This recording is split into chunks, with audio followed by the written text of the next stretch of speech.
네, 시청자 여러분 안녕하십니까. 공감토크의 심재호입니다.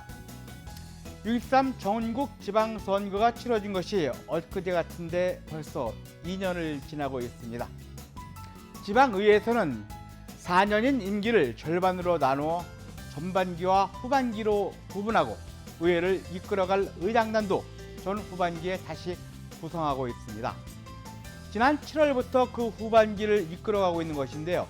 후반기 시의회를 이끌어가고 있는 후반기 신임 의장을 초대해 의회 운영 방향을 들어보는 시간 준비했습니다. 오늘은 박은경 안산시의회 의장을 스튜디오에 초대했습니다. 네, 이 자리에는 박은경 안산시의회 의장 나와주셨습니다. 안녕하세요. 안녕하세요. 네.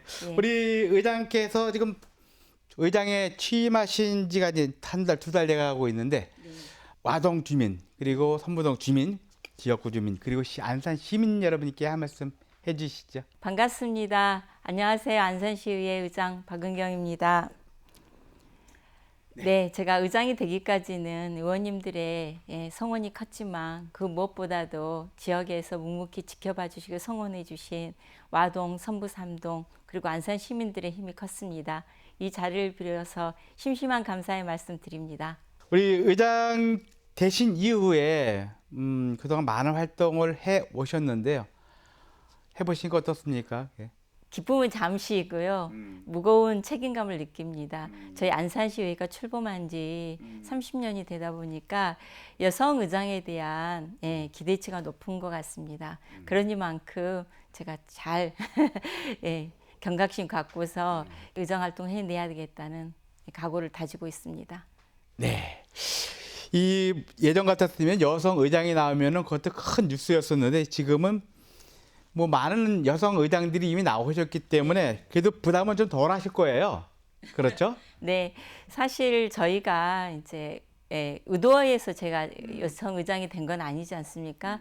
의정 활동해 오는 데 있어서 저희들이 의회에서는 4년의 임기 동안 2년 단위로 전반기, 후반기 의원의 역할들이 바뀌게 됩니다. 그래서 전반기에는 김동규 의장을 중심으로 해서 의회가 이루어져 왔었고 후반기에는 단지 이제 의장이 여성이었을 뿐이지 의원의 역할 기능들이 본질적으로 바뀌진 않습니다. 그래도 우리 의장님이 취임하신 이후에 나름대로 나는 이렇게 안산시 의회를 운영해 나가겠다라는 방향은 있으실 텐데요. 네, 당연합니다. 10년 동안 의정 활동에서 경험으로 체득했던 소통과 공감 그리고 균형의 능력들을 10분 발휘해서 8대 후반기의 의회를 안정적으로 이끌겠다는 그런 각오를 다지고 있습니다. 소통과 공감을 강조하셨는데요. 네. 예. 소통하는 것은 집행부와의 소통도 있을 때고 또 의원들 간의 소통도 있을 때고 또 여와 야가 있지 않습니까? 네. 일단 집행부와의 소통은 어떻게 하실 계획이신지요? 네, 당연히 이제 집행부하고 의회는 서로 상호 협력 관계이기도 하지만은 본연의 독자적 기능들이 있기 때문에 그렇죠. 감시와 견제가 기능이 있으니까요. 네, 의회의 역할 기능들을 담아낼 수 있도록 먼저 의원들 내부에 21명 저를 포함한 의원들의 역량들이 10분 발휘될 수 있도록 전문성을 강화하고 경쟁력을 키우고 그걸 토대로 해서 집행부와는 상호 협력, 견제의 기능들을 해낼 겁니다. 일단 감시하고 견제하는 기능을 가지기 위해서는 사실 의회가 집행부보다 좀 더 앞서 나가는 사고 그리고 생각 혹은 능력도 있어야 된다고 생각하는데 방금 전에 말씀하셨던 것처럼 전문성을 강화하신다고 하셨어요. 어떻게 전문성을 강화할 계획이신지요? 이제 제가 의원들이 의정 활동에 있어서는 상임위 활동이 꽃이라고 봅니다. 상임위 활동을 하면서 의정의 방향성이라든가 가치 그런 부분들을 스스로 채워오는 거거든요. 네, 상임위 활동을 하다 보면은 저희가 상임위가 나눠져 있다 보니까 해당 상임위의 부분들을 굉장히 좀 많은 부분들을 공유하고 채워가지만은 타 상임위에 대한 부분들이 좀 연계성이 미흡할 수 있습니다.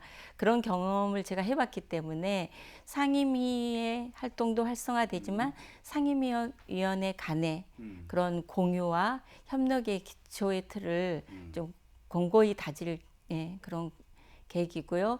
그걸 토대로 해서 또 상임위원 간에 또 상임위에서 있었던 중요한 안건이라든지 현안에 대한 부분들, 정책의 변화에 대해서는 정책 협의회를 정례화해서 의원들의 전문성을 강화할 것입니다. 네. 정책협의회를 네. 통한 전문성 강화. 네. 또 보통 우리가 이 집행부와의 견제를 하다 보면은 사실 집행부가 내놓은 어떤 자료들이 실제와 다를 수도 있다는 가정을 해봐야 되지 않습니까? 그러기 위해서는 집행부가 모르는 것을 내가 알기 위해서는 더 많은 공부를 해야 될 것 같은데요. 그럼 전문가들에 대한 어떤 스터디 그런 건 필요하지 않을까요? 네, 당연히. 그래서 제가 앞서 말씀드린 정책협의회가 그런 취지라고 봅니다. 왜냐하면 상임위원회에서 이루어지는 중요한 안건이나 집행부의 정책사뿐만이 아니라 시대적 흐름들이 필요한 부분이 있기 때문에 거기에 부응하는 그런 정책적 이슈들을 저희들이 좀 테마로 묶어서 의원 간의 그런 전문성을 강화하기 위해서는 외부의 전문 인사들도 저희들이 모셔서 공부도 하는 그런 시스템들을 구축하려고 지금 내부적으로 검토하고 있습니다. 여성 의장으로서의 장점이 있다면 어떤 게 있을까요? 사실 저희가 이렇게 사회 구성원으로서 역할 기능을 습득하는 데 있어서 기성 사회 구조 틀 속에서는 모름지기 남성은 약간 수직적인 구조, 여성은 수평적 구조로서의 좀 교육받아져 온 것 같습니다.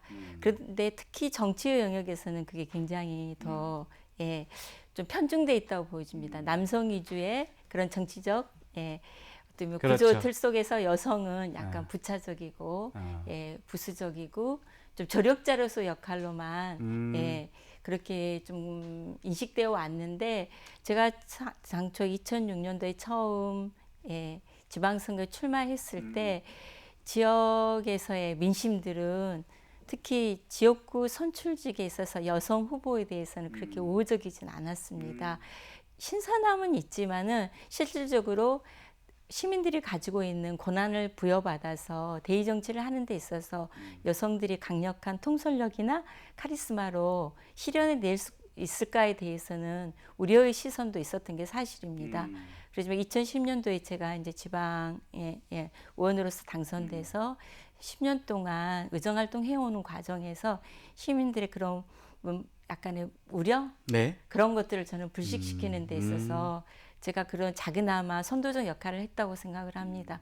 오히려 굉장히 다양하고 다변한 시대의 흐름 속에서 여성이 가지고 있는 균형 감각, 소통과 공감의 그런 조율 능력들이 오히려 시민들에게 편안하고 어떻게 보면 풀뿌리 민주주의로서의 가장 저변층에서 그런 다양성들을 담아낼 수 있는 그런 힘들이 있었기 때문에 여성 정치에 대한 평가들이 조금씩 개선되고 또 지금의 여러 가지 전반적인 여건들이 함께 가다 보니까 여성들이 많이 진출하는 그런 계기가 됐다고 보여지고요. 지금 8대 의회에도 저를 비롯해서 7명의 의원들이 7명의 여성 의원분들이 활동을 하고 계십니다. 근데 굉장히 뭐 다방면에서 전문성을 가지고 열의를 갖고 활동하고 계십니다. 3분의 1이 여성 의원이시군요. 네. 사실 제가 아까 질문 드리면서 조금은 조심스러웠던 것이 여성 의장, 여성 의원이라는 것 자체가 성평등에 사실 빗나간 질문이기도 했거든요. 근데 그렇게 질문 드릴 수 있는 게 사실은 방금 전에 말씀하셨던 것처럼 남자와 여자의 각기 다른 특성 그리고 섬세함과 거침에 대한 그런 편견이 사실은 몸에 배어 있는 것도 있지 않습니까? 그러다 보니까 그렇게 엄마의 모습으로 이 재정을 살피는 것도 참 좋겠다라는 생각에서 그런 질문을 드려봤습니다. 또 이 지방의회 방금 말씀하셨던 것처럼 이제 30년의 역사를 갖고 있는데 지방의회의 민주주의의 이제 기초가 되는 것이 지방의회라고 생각되지 않습니까? 지방화 시대에 집행부와 지방의회의 역할이 각각 다르다고 보여지는 건데 이 속에서 우리 지방의회는 어떤 역할을 해야 할까요? 사실 저희가 지금 어떻게 보면 국가의 경쟁력은 국토의 균형 발전이고 그 균형 발전의 저변에는 탄탄한 지방 정부, 지방의회가 기틀을 다져야 된다고 생각을 합니다. 그래서 저희들이 지방 분권, 지방자치를 굉장히 표방하고 있지만은 실질적으로 구조 틀 속에 보면 특히 정치의 영역에서나 재정의 구조 속에서는 요연한 게 현실입니다. 그렇지만 지금 이제 전반적으로 자치분권이나 지방 분권에 대해서 이제 그런 제도적인 개선의 과정 속에 있기 때문에 분명 이런 지방의회의 가치들은 담아질 거라고 생각을 하고요. 그 과정 속에서 저희 지방 정부와 지방의회는 상호 협력으로서 견제와 감시의 역할에 각자의 고유성과 특수성을 가지고서 본연의 역할을 충실히 해내는 게 지금 경쟁력 있는 안산 또 시민이 행복한 안산을 만드는 데 있어서의 저희들의 역할 기능이라고 보여집니다. 지방의회가 지방집행부, 지방정부를 견제하고 감시하는 기능, 그걸 좀 더 강화하는 그것이 지방자치를 완성시키는 길이다 이런 생각인데 이게 의장도 그렇지만 또 의원들 간에도 사실은 의회가 집행부를 감시하고 견제하는 기능은 뭐 잘 되고 있다 하더라도 또 의원간 여와 야간 어떤 견제도 필요하고 합심도 필요하지 않습니까? 여와 야의 그 어떤 그 인적 자원들의 어떤 그 평준화가 안 되다 보니까 야당에서는 여당이 너무 독주하고 있다라는 지적들을 많이 하고 있어요. 지방의회에서는 어떻게 이게 나 인정한다, 공감한다라고 생각하시는지 아니면은 아니다라고 생각하실 수 있을 텐데 어떻습니까? 네, 일단 시민들의 우려는 충분히 공감합니다. 저희 21명의 구성원들의 비를 보면 민주당이 14명이고요.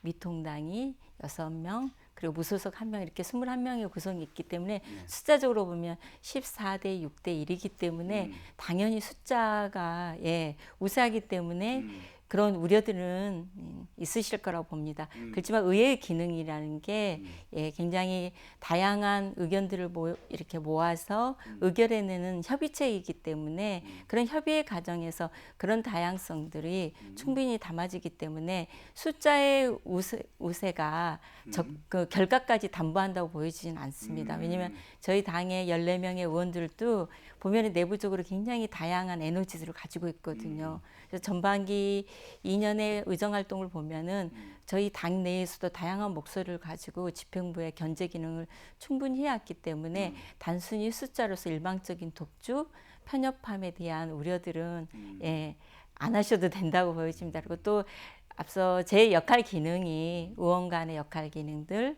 그리고 교섭단체 간의 역할 기능들을 충분히 조율을 해야 되고 또 의회의 대표성을 가지고 집행부와 정책협의회라든가 그런 당정협의회 과정 속에서 충분히 녹여내고 조율을 해야 되기 때문에 그런 기능들은 저부터도 일방적인 독주는 지양하고 조화 균형으로 의회 운영을 이끌겠습니다. 의장님께서는 지금 그 더불어민주당 소속이시죠. 하지만 이제 의장이시기 때문에 뭐 의원의 자격으로서는 더불어민주당 소속 의원이지만 의장으로서는 안산시 의회 전체 의원들을 대변하고 대표하는 분이시지 않습니까? 나머지 지금 야당 의원은 6분이다 보니까 6분의 목소리도 또 별도로 들어야 되는 시기가 있어야 될 거예요. 이들과는 어떻게 소통하고 계시는지요? 저는 평의원을 10년 했습니다. 그 의원 경험 과정 속에서요. 의회에는 21명의 의원들이 각기 독자성을 가지고 역할 기능을 하기 때문에 그런 부분에 대한 존중과 조율들이 전제돼야 된다고 봅니다. 그래서 제가 의장 중심의 의회가 아니라 의원 중심의 의회가 되기 위해서는 개개인 의원 한 분 한 분들의 감점, 전문성을 부각시키는 그런 뒷받침을 할 것이고요. 그리고 또 교섭단체 간에는 원내 대표도 있고 그런 소통의 창구들을 자주 가짐으로써 그런 부분들을 녹여낼 의지입니다. 그리고 또 집행부에서도 당정협의회를 통해서 교섭단체 간의 협의회 과정 속에서 사전적으로 중요 현안이나 당에서 추구하는 그런 의제들을 가지고 논의를 함으로써 불필요한 사전적인 갈등과 소모적 논쟁들을 해소할 수 있는 그런 통로 창구이기 때문에 그 다각적인 다변화의 그런 시도들을 해내겠습니다. 네. 이렇게 여당 의원과 야당 의원에 대한 조율이 사실 갈등이냐 아니면 화합이냐 이런 결과로 나올 거 아니겠습니까? 네. 그러다 보면 결국 이제 시민들이 그걸 평가할 텐데요. 시민들이 평가해서 여전히 독주다라고 생각한다면은 우리 의장께서는 이 시민들의 뜻을 어떻게 이해시킬 수 있을까요? 저희 의정활동의 중심에는 그 가치가 시민이 그 중심에 서 있습니다. 물론 집행부의 행정도 그러겠지만요. 그래서 의원들은 결국은 시민들의 대표이기 때문에 의원들의 뜻이 시민들의 뜻이라고 생각하고 21명 한 명의 의견들이 시민의 뜻임을 제가 잘 알고 있기 때문에 그런 부분에 대해서는 충분히 제가 담아내야 될 책임성이 있다고 보여집니다. 근데 시민들의 평가는 또 다를 수도 있겠죠. 네. 그럴수록 제가 더 의회의 대표성을 가지고 시민들과 소통하고 낮추인 자세로 나아가려고 합니다. 사실 지금 제가 의장 된 지 얼마 되지 않았지만 지역의 많은 시민들을 만나면서 그분들의 의견을 듣는 과정에 동안 좀 저희들이 간과했거나 놓치는 부분들 정확히 저희들이 좀 더 집중해야 될 그런 부분들에 대해서요 마음에 담고 있는 과정입니다. 네, 시민들과의 소통, 우리 와동 주민들이나 선부동 주민들 말고도 안산 시민 전체의 그 의견, 시민들과의 대화가 필요할 텐데 별도 시민들과의 대화 통로가 있나요? 아니면 뭐 의회 내에 이런 기구를 만든다든지 하는? 별도의 기구는 없고요. 사실 이제 의회에 많은 분들이 찾아오십니다. 전문위원실이나 부서를 통해서 실질적으로 어떤 해소 차원에서 역할 기능은 실질적으로 상임위를 통해서 해드리고 저는 포괄적으로 열린 소통의 공간의 역할들을 하면서 제가 지역에 이제 더 적극적으로 나아가서 주민들을 찾아가는 의회의 역할 기능을 제가 하려고 합니다. 그래서 네. 의장이 시민들의 뜻을 직접 듣는 네. 그런 시간도 많이 필요할 것 같은데요. 네. 당연히 제가 그래서 다음 주부터는 지역으로 찾아가는 지역 주민과의 간담회를 갖기 위해서 지금 스케줄을 짜고 있습니다. 그래서 워낙 지역에서 다양한 영역에서의 역할들을 해오신 오피니언 리더들도 계시고 또 취약한 곳들 그리고 여러 계층의 목소리를 듣기 위해서 어떤 경계의 벽을 두지 않고 찾아갈 계획입니다. 네. 여성 의원으로서 그동안 남성들이 공유하고 있던 카리스마에 대한 모습은 다를 거라 생각됩니다. 어떤 모습이 여성 의장으로서의 카리스마라고 생각하시는지요? 저는 그런 어렸을 때 동화를 한번 생각해 봅니다. 길을 가는 나그네의 모자와 외투를 벗기는 시합을 햇님과 바람이 했잖아요. 네. 그래서 심한 바람이 굉장히 강도가 세질수록 나그네는 외투와 모자를 더 강하게 부여잡고 있었지만은 햇님이 따뜻하게 온기로 비춰졌을 때 서서히 자연스럽게 자의적으로 자발적으로 모자도 외투도 벗는 그런 동화를 보면서 저는 어떻게 보면 강압이나 타의에서라기보다는 서로 소통하고 공감하는 과정에서 마음을 여는 그런 역할 기능들이 필요하다고 봅니다. 우리 시민 여러분께 우리 의장님으로서 당부의 말씀 있으면 한 말씀 해주시죠. 안녕하십니까 안산 시민 여러분. 코로나19로 인해서 많은 어려움도 겪으시고 요즘 집중호우로 인한 재해로 인해서 마음고생이 심하실 줄 압니다. 그러니만큼 저희들이 더 경각심을 갖고 시민을 위한 삶을 가치 중심에 두고서 전력을 다해서 시민들과 함께하는 의정활동을 펼치겠습니다. 그런 취지에서 저희 안산시의회에서도 코로나19 극복을 위한 특별대책위원회가 구성이 돼서 지난 4월부터 각계각층의 시민들의 고충들을 접하고 그분들과 함께하는 맞춤형 지원을 위해서 시와 함께 서로 소통하고 협력하면서 전력을 다하고 있습니다. 활력을 찾는 안산시가 될 수 있도록 저희 도시 성장과 반월산단 활성화를 위해서 상임위를 중심으로 해서 전문적인 영역을 강화해서 시민들과 함께하는 8대 안산시의회가 되도록 하겠습니다. 힘내십시오. 감사합니다. 네, 오늘 이렇게 나와주셔서 대단히 고맙습니다. 수고하셨습니다. 감사합니다. 예. 네, 시민의 고통을 엄마의 손길로 따뜻하게 녹일 수 있는 그런 의장이 되시기를 다시 한번 부탁드리겠습니다. 오늘 저희가 준비한 시간은 여기까지입니다. 오늘도 끝까지 시청해 주신 시민 여러분 고맙습니다. 행복하십시오.